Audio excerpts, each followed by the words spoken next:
Xin kính chào các bậc phụ huynh, cô xin chào tất cả các con. Hôm nay cô con mình cùng tìm hiểu một tác phẩm văn học, đó là bài thơ Tiếng còi tàu, sáng tác của Hồng Vy. Bây giờ cô con mình cùng đọc và tìm hiểu nội dung bài thơ này nhé. Bài thơ Tiếng còi tàu mà các con sẽ tìm hiểu ngay sau đây là của tác giả Hồng Vy. Các con hãy cùng lắng nghe cô đọc mẫu bài thơ này nhé. Bài thơ Tiếng còi tàu.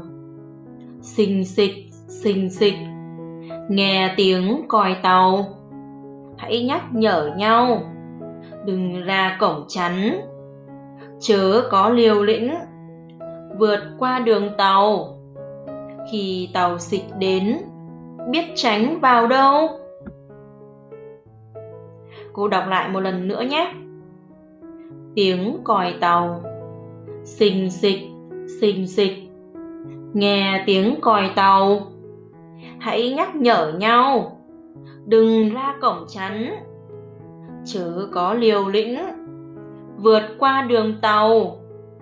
Khi tàu xịch đến, biết tránh vào đâu. Các con ơi, bài thơ cô vừa đọc có tên là gì nhỉ? Và tác giả của bài thơ là ai? Đúng rồi đấy, bài thơ có tên là Tiếng còi tàu và của nữ tác giả Hồng Vy.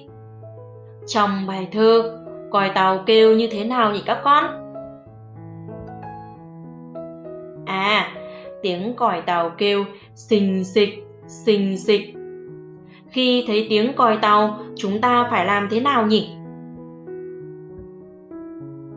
Khi nghe thấy tiếng còi tàu, chúng ta phải nhắc nhở nhau, đừng đứng ra cổng chắn, đúng không nào?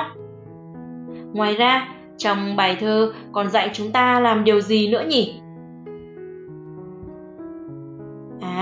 Đúng rồi đấy, đó là chớ có liều lĩnh, vượt qua đường tàu. Khi tàu xịch đến, biết tránh vào đâu. Chúng mình có được tự ý vượt qua đường tàu không các con? Đúng rồi đấy, chúng mình không được tự ý vượt qua đường tàu, không chơi ở đường tàu, vì như thế rất là nguy hiểm và rất là dễ có tai nạn xảy ra đấy các con ạ. Đường tàu chính là nơi tàu hỏa chạy qua. Đó là một nơi rất là nguy hiểm. Vì vậy mà tất cả mọi người và đặc biệt là trẻ em chúng ta sẽ không được chơi đùa hoặc đi lại ở đây. Vì như thế rất là dễ xảy ra tai nạn đấy. Các con hãy nhớ nhé, tuyệt đối không được chơi ở khu vực đường tàu, hãy luôn tránh xa. Và nếu có đi qua thì hãy luôn đi cùng người lớn các con nhé. Còn bây giờ, các con hãy cùng đọc theo cô bài thơ này nhé. Bài thơ Tiếng còi tàu. Xình xịch, nghe tiếng còi tàu, hãy nhắc nhở nhau, đừng ra cổng chắn, chớ có liều lĩnh, vượt qua đường tàu. Khi tàu xịch đến, biết tránh vào đâu. Đọc thêm lần nữa nào. Tiếng còi tàu. Xình xịch, nghe tiếng còi tàu, hãy nhắc nhở nhau, đừng ra cổng chắn, chớ có liều lĩnh, vượt qua đường tàu. Khi tàu xịch đến, biết tránh vào đâu.